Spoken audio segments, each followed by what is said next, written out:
આજના આ વિડીયોની અંદર આપણે વાત કરીશું ફાર્મર રજિસ્ટ્રેશન ઓનલાઈન કઈ રીતે કરવું. જી હા મિત્રો, ફાર્મર રજિસ્ટ્રેશન કરી અને ફાર્મર આઈડી મેળવવી હવે તમારા માટે જરૂરી છે, કેમ કે આવનારા સમયની અંદર સરકારી યોજનાઓનો લાભ લેવા માટે ફાર્મર રજિસ્ટ્રેશન તમે બે માધ્યમથી કરી શકો છો. એક તો તમે તમારી જાતે તમારા મોબાઈલથી કરી શકશો, અને બીજું કે તમારા ગામની અંદર જે વીસીયુ હોય તો ત્યાં પણ તમે જઈ અને કરાવી શકો છો. તો આજના આ વિડીયોની અંદર આપણે વાત કરીશું તમે તમારી જાતે તમારા મોબાઈલથી ફાર્મર રજિસ્ટ્રેશન કઈ રીતે કરી શકશો. તો અહીં આપણે બહુ સરળ તમને સમજાય એ પ્રમાણે સ્ટેપ બાય સ્ટેપ માહિતી આ વિડીયોના માધ્યમથી આપણે મેળવીશું, જેથી કરીને તમને ક્યાંય પણ ભૂલ ના થાય. કેમ કે સુધારા વધારા હમણાં થતા નથી, એટલે ધ્યાનથી તમારે ફોર્મ ભરવાનું છે, ક્યાંય પણ ભૂલ નથી કરવાની. એટલા માટે વિડીયોને સ્કીપ કર્યા વગર પૂરો જોવાનો છે અને ધ્યાનથી તમારે ફોર્મ ભરવાનું છે, જેથી કરીને તમારે ક્યાંય પણ મિસ્ટેક ના થાય. અને ત્યાર પછી જો લાસ્ટમાં તમને ક્યાંય ના સમજાય તો તમે કોમેન્ટ કરજો, તમારી કોમેન્ટનો જવાબ તમને અવશ્ય મળશે. અને વિડીયો પસંદ આવે તો વિડીયોને લાઇક કરી અને ચેનલ પર નવા હોય તો સબસ્ક્રાઈબ પણ કરી દેજો.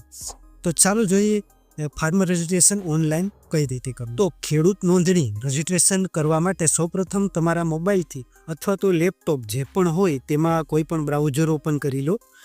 બ્રાઉઝર ઓપન કર્યા પછી સર્ચ બારમાં એગ્રીસ્ટેક ટાઈપ કરી અને એગ્રીસ્ટેકની ઓફિશિયલી વેબસાઇટમાં આવી જવાનું છે. જો તમે સર્ચ કરવા ના માંગતા હોય તો ડિસ્ક્રિપ્શનમાં તમને આ વેબસાઇટની લિંક મળી જશે, તેના ઉપર ક્લિક કરી અને તમે ડાયરેક્ટ આ પેજ ઉપર આવી શકશો. ત્યાર પછી તમારે અહીંયા સૌપ્રથમ તો રજિસ્ટ્રેશન કરવાનું રહેશે. તેના માટે અહીંયા તમારે ફાર્મર સિલેક્ટ કરી લેવાનું છે. ફાર્મર સિલેક્ટ કર્યા પછી તમારે અહીંયા ક્રિએટ ન્યૂ યુઝર અકાઉન્ટ એના ઉપર આપણે ક્લિક કરવાનું છે. ત્યાર પછી અહીંયા તમારે જે ખેડૂતનું રજિસ્ટ્રેશન કરવાનું હોય તેમનો આધાર નંબર અહીંયા ટાઈપ કરવાનો છે. હવે અહીંયા એક મહત્ત્વની વાત તમને જણાવી દઉં કે આધાર નંબરમાં મોબાઈલ નંબર લિંક હોવો જરૂરી છે, તો જ તમારું અહીંયા રજિસ્ટ્રેશન થશે અને તો જ તમે રજિસ્ટ્રેશન આઈડી મેળવી શકશો, બાકી રજિસ્ટ્રેશન નહીં થઈ શકે.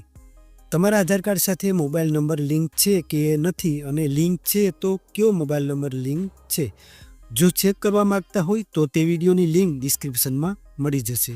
હવે આધાર નંબર ટાઈપ કરશો એટલે અહીંયા વેરિફિકેશન પેન્ડિંગ બતાવશે. તો અહીંયાથી તમે નીચે સ્ક્રોલ કરશો ત્યાર પછી તમારે અહીંયા આ સબમિટ બટન પર ક્લિક કરી દેવાનું છે. હવે સબમિટ કરશો એટલે તમારા મોબાઈલની અંદર એક ઓટીપી નંબર આવશે. એ ઓટીપી નંબર તમારે અહીંયા ટાઈપ કરી લેવાનો છે. ત્યાર પછી તમારે અહીંયાથી વેરીફાઈ બટન ઉપર ક્લિક કરી લેવાનું છે, એટલે તમારું આધાર કાર્ડ વેરીફાઈ થઈ જશે. અહીંયા વેરીફાઈ ઓકે અહીંયા તમે જોઈ શકશો. જો વેરીફાઈ ન થાય, મતલબ કે કોઈ એરર બતાવે, તો તમારે 2-3 વખત ટ્રાય કરવાની છે. ટ્રાય કરશો એટલે થઈ જશે. ઓકે, તો હવે અહીંયા આ પેજ ઉપર તમે જે ખેડૂતનો આધાર નંબર ટાઈપ કર્યો છે એમના આધાર કાર્ડની તમામ ડિટેલ અહીંયા આવી જશે. આધાર કાર્ડ પ્રમાણે નામ, ડેટ ઓફ બર્થ, એડ્રેસ, બધી ડિટેલ તમે અહીંયા જોઈ શકશો. જેવા તમે સ્ક્રોલ કરી અને નીચે આવશો એટલે તમારે અહીંયા તમારો જે મોબાઈલ નંબર છે એ વેરીફાઈ કરવાનો રહેશે. તો આપણે અહીંયા મોબાઈલ નંબર ટાઈપ કરી લઈએ. અહીંયા તમે કોઈ પણ મોબાઈલ નંબર આપી શકશો. આધાર સાથે લિંક નહીં હોય તો પણ ચાલશે. આ નંબર લોગિન થવા માટે હશે, પણ એક વાત યાદ રાખજો કે એક મોબાઈલ નંબરથી એક જ રજિસ્ટ્રેશન થશે. બીજા ખેડૂતનું રજિસ્ટ્રેશન કરવા માટે તમારે બીજો અલગ નંબર ટાઈપ કરવાનો રહેશે. મોબાઈલ નંબર ટાઈપ કરી લીધા પછી તમારે ક્યાંય પણ આ બ્લેન્ક એરિયામાં એકવાર ક્લિક કરશો એટલે તમારા મોબાઈલ નંબર ઉપર એક ઓટીપી આવશે અને આ રીતે પોપઅપ ખુલશે. તો મોબાઈલ નંબર પર આવેલા ઓટીપી નંબરને તમારે અહીંયા ટાઈપ કરી દેવાનો છે અને ત્યાર પછી વેરીફાઈ ઉપર ક્લિક કરવાનો છે. તો હવે આપનો મોબાઈલ નંબર પણ વેરીફાઈડ થઈ ગયો છે, બરાબર. ત્યાર પછી નીચે આવશો એટલે અહીંયા તમારે એક પાસવર્ડ બનાવવાનો છે. હવે પાસવર્ડ કઈ રીતે બનાવવો, તો તમે જે પાસવર્ડ બનાવો તેમાં કોઈ પણ નંબર હોવા જોઈએ, આલ્ફાબેટ હોવા જોઈએ અને સ્પેશિયલ કેરેક્ટર પણ હોવો જોઈએ.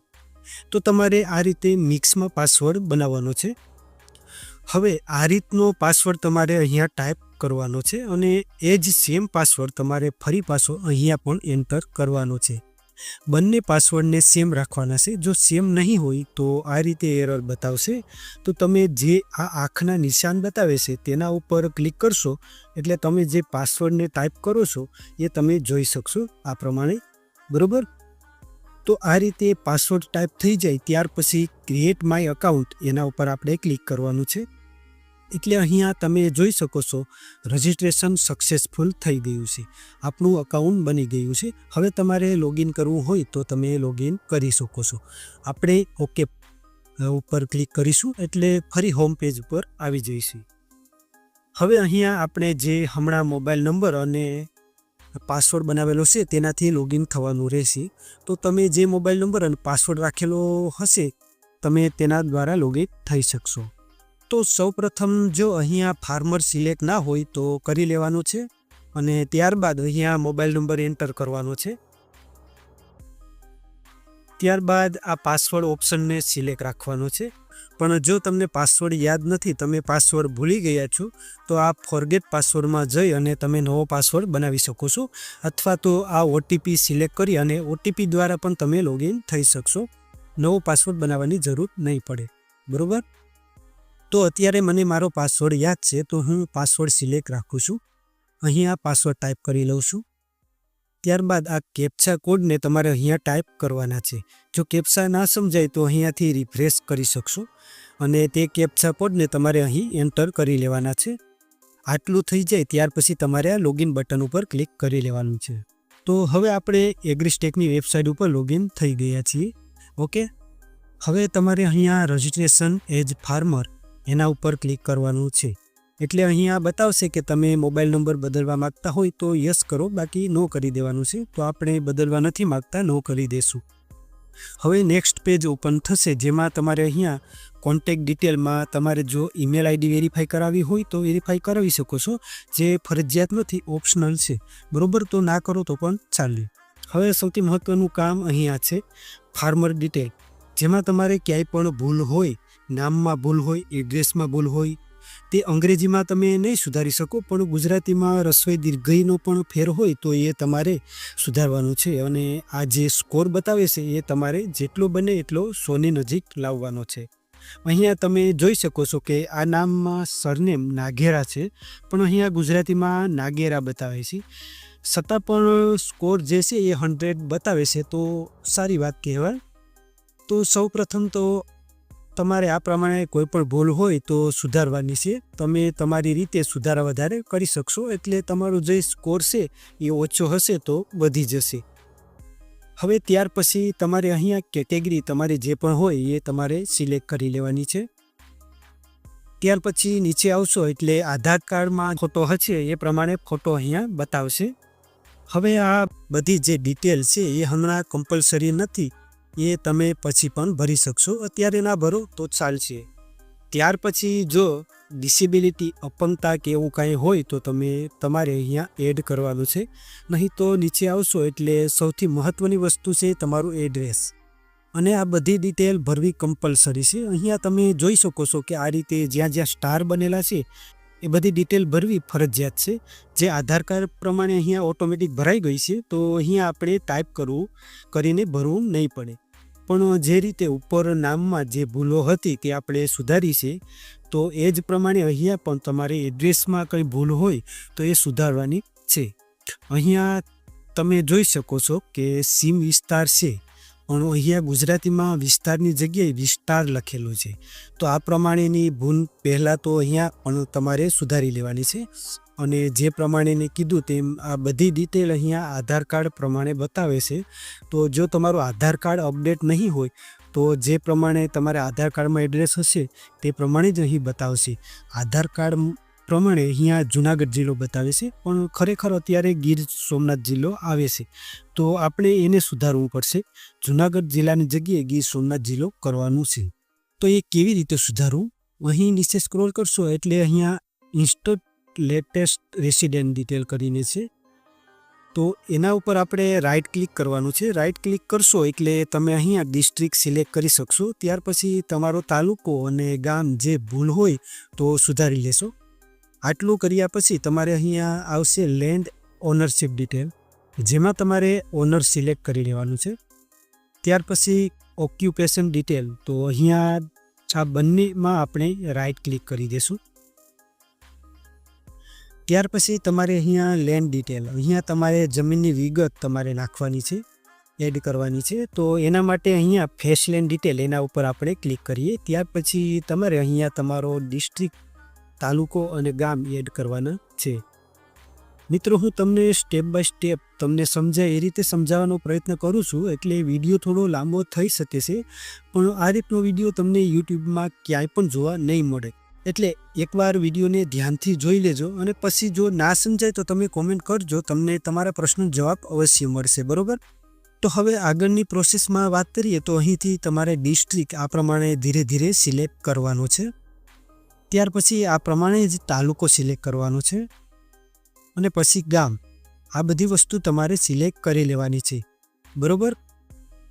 ત્યાર પછી તમારો જે સર્વે નંબર હોય એ સર્વે નંબર તમારે અહીંયા લખવાનો છે. જો એક કરતાં વધારે સર્વે નંબર હોય તો બીજા સર્વે નંબરને કઈ રીતે એડ કરવા એ આપણે આગળ જોઈશું. હમણાં કોઈ પણ એક સર્વે નંબરને અહીંયા એડ કરી લેવાનો છે. ત્યાર પછી આ પેટા સર્વે નંબર ન લખો તો ચાલશે, તે ઓપ્શનલ છે. ત્યાર પછી બીજી એક મહત્ત્વની વસ્તુ કહી દઉં મિત્રો, કે તમારે અલગ અલગ બે ગામની અંદર જમીન હોય તો પહેલાં એક ગામની જમીન એડ કરવાની છે અને ત્યાર પછી બીજા ગામની જમીન એડ કરવાની રહેશે. બરાબર? તો આ પ્રમાણેની પ્રોસેસ કરી અને અહીંયા સબમિટ ઉપર ક્લિક કરવાનું છે. સબમિટ ઉપર ક્લિક કરશો એટલે ત્યાર પછી અહીંયાથી તમે જોઈ શકશો કે તમારા આ સર્વે નંબરમાં જેટલા નામ હોય એમાં તમે કોનું ફોર્મ ભરવા માગો છો, કોની રજિસ્ટર આઈડી બનાવવા માગો છો. તો આપણે જેની રજિસ્ટર આઈડી બનાવવા માગતા હોય એ નામને સિલેક્ટ કરી લેવાનું છે. બીજા નામ માટે તમારે નવું એકાઉન્ટ બનાવી અને શરૂઆતથી જ ફરી પાછી આ પ્રમાણે જ સેમ પ્રોસેસ કરવાની રહેશે. ઓકે? તો અહીંથી મેં એક નામ સિલેક્ટ કરી લીધું છે. ત્યારબાદ નીચે આવશો એટલે અહીંયાથી તમારા જેટલા પણ સર્વે નંબર હોય તે બધા સિલેક્ટ કરી લેવાના છે. ત્યારબાદ નીચે આવી અને સબમિટ કરી લેવાનું છે. સબમિટ કરશો એટલે તમે જેટલા સર્વે નંબર સિલેક્ટ કર્યા હશે એની ડિટેલ અહીંયા આવી જશે. અહીંયા તમે જોઈ શકો છો 2 સર્વે નંબર અહીંયા એડ થઈ ગયા છે. હવે જો બીજા અલગ ગામની કોઈ તમારી જમીન હોય તો એ જ પ્રમાણે સેમ અહીંયા ફેસ લેન ડિટેલ ઉપર ક્લિક કરી અને તમે અલગ ગામની જમીન પણ એડ કરી શકો છો. અને સર્વે નંબર પણ જેટલા હોય તો આ જ પ્રમાણે તમારે સર્વે નંબર એડ કરવાના છે. આટલી વસ્તુ થઈ ગયા પછી તમારે બધા સર્વે નંબરને વેરીફાઈ કરવાના છે. વેરીફાઈ કરવા માટે અહીંયા વેરીફાઈ ઓલ લેન્ડ એના ઉપર આપણે ક્લિક કરવાનું છે. ક્લિક કરશો એટલે ઓટોમેટિક અહીંયા રાઈટ ક્લિક થઈ જશે અને અહીંયા તમે આ પ્રમાણે જોશો તો અહીંયા વેરીફાઈ યસ બતાવશે, જે પહેલાં નો બતાવતું હતું. બરાબર? ત્યાર પછી નીચે આવશો એટલે ડિપાર્ટમેન્ટ અપ્રુવલ. તો અહીંયા રેવન્યુ જેને આપણે સિલેક્ટ કરી લેવાનું છે. પહેલાં અહીંયા 2 ઓપ્શન આવતા હતા, રેવન્યુ અને એગ્રીકલ્ચર. તો તમે બંનેને પણ સિલેક્ટ કરી શકો છો જો બંને ઓપ્શન આવતા હોય તો. અત્યારે એક જ બતાવે છે તો આપણે તેને સિલેક્ટ કરી લેશું. ત્યાર પછી અહીંયા રાઈટ ક્લિક કરી અને જે ફોર્મ છે તેને આપણે સેવ કરી લેવાનું છે. સેવ કરશું એટલે આપણે અહીંયા પ્રોસેસ ઈ સાઇન એના ઉપર આપણે ક્લિક કરવાનું છે. ત્યાર પછી તમારે અહીંયા આધાર નંબર સિલેક્ટ છે તો એ રહેવા દેવાનું છે અને અહીંયા આધાર નંબર ટાઈપ કરવાનો છે અને આ આધાર ઓટીપી સિલેક્ટ છે તો એને રહેવા દેવાનું છે. બરાબર? ત્યારબાદ ગેટ ઓટીપી એના ઉપર ક્લિક કરશો એટલે તમારા મોબાઈલમાં એક ઓટીપી નંબર આવશે. એ ઓટીપી નંબર તમારે અહીંયા ટાઈપ કરવાનો છે. ત્યાર પછી આ બોક્સમાં ટીક માર્ક કરી લેવાનું છે.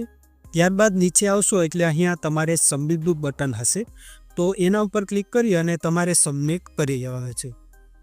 એટલે આપણું રજિસ્ટ્રેશન જે છે એ સક્સેસફુલ થઈ ગયું છે અને આપણા મોબાઈલમાં એક મેસેજ પણ આવી જશે, રજિસ્ટ્રેશન હેઝ બીન સક્સેસફુલ. તમે આની PDF ડાઉનલોડ કરવા માગતા હોય તો એ તમે અહીંથી કરી શકશો. તો આ પ્રમાણે તમે ફોર્મ ભરી અને તમે ફાર્મર આઈડી મેળવી શકશો.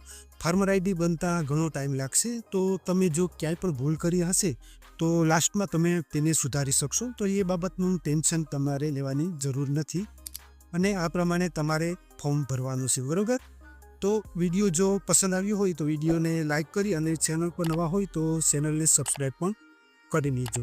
તો ફરી મળીશું નવા વિડીયો સાથે. ત્યાં સુધી રજા લઈએ.